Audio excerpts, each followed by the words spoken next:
Le cathétérisme de la veine jugulaire interne est un geste fréquent en réanimation. L'intérêt de la pause éco-guidée réside dans la diminution des complications surtout mécaniques, la diminution du temps de la pause ainsi que l'augmentation du taux de réussite et la sécurisation des ponctions dans les situations à risque. Le matériel est préparé au préalable. Il consiste en des gants stériles, une boîte de compresse stérile, un anesthésique local et une seringue d'injection sous-cutanée, 2 seringues de 10 ml, un cathéter de voie veineuse centrale, un kit de suture, un fil de soie et un pansement transparent stérile. Le kit aseptique comporte un désinfectant, une tenue chirurgicale faite d'un masque chirurgical, d'un calot, d'une casaque et de gants stériles, une brosse bétadinée, des gants propres. Le kit de perfusion comporte un sérum, une tubulure, un prolongateur et des tubes à prélèvement. La position du patient est adaptée, soit qu'il est en décupiteuse dorsale tête tournée du côté contralatéral ou bien en décupiteuse dorsale avec pivot sous les épaules. Il s'agit d'un geste avec un haut niveau de risque infectieux. La sepsie se fait en 4 temps avec 2 badigeons stériles.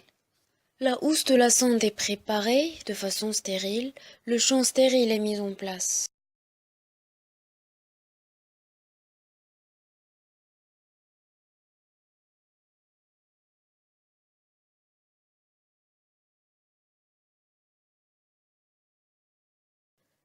Les sondes de haute fréquence supérieures à 10 MHz sont désignées pour l'exploration des structures situées à une profondeur inférieure à 3 cm. Celles de fréquence moyenne entre 5 et 10 MHz pour les structures un peu plus profondes entre 3 et 6 cm de la superficie. La sonde d'échographie est positionnée sur le muscle sternocléidomastoïdien, classiquement à 3 cm au-dessus de la clavicule. La ponction se faisant par voie postérieure en arrière du chef claviculaire du muscle sternomastoïdien. Un repérage des différents éléments anatomiques est réalisé d'emblée, permettant de déterminer la position de la carotide par rapport à la veine jugulaire interne.